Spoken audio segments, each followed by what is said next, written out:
فواد چودھری کے بھائی فراز چودھری کو ضلع کچہری سے گرفتار کر لیا گیا۔ فراز چودھری اپنے بھائی فواد چودھری کے کاغذات نامزدگی جمع کروانے کے لیے آئے تھے۔ فراز چودھری کو نامعلوم مقام پر منتقل کر دیا گیا ہے۔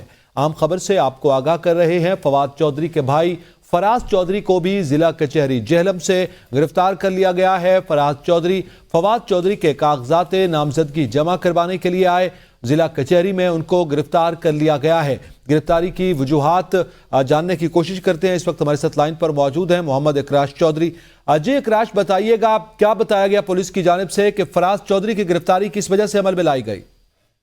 جی بالکل، یہ واقعہ اس وقت پیش آیا جب فواد چودھری کے کاغذات نامزدگی جو ہے وہ ضلع کچہری میں NA60 کے لیے جو جمع کروانے آئے تھے۔ اس کے ساتھ وہ اپنے چاچا حاجی شہباز کے بھی جو کاغذات نامزدگی ہیں وہ بھی جمع کروانے آئے تھے، لیکن گیٹ سے انٹر ہوتے ہی انہیں سول لائن پولیس نے جو ہے وہ گرفتار کیا۔ ابھی تک پولیس کی جانب سے کوئی ایسی خاص وجہ نہیں بتائی گئی کہ کس مقدمے کی بنا پر فراز چودھری کو گرفتار کیا گیا۔ جو ابھی جو ان کے ساتھی ہیں وہ اس بات کو کوشش کر رہے ہیں کہ پتہ چلے کس بات کے لیے فراز چودھری کو کس مقدمے کے لیے گرفتار کیا، لیکن ابھی تک پولیس نے کوئی ایسی خاص وجہ نہیں بتائی۔ جی بہت شکریہ اکراش چودھری۔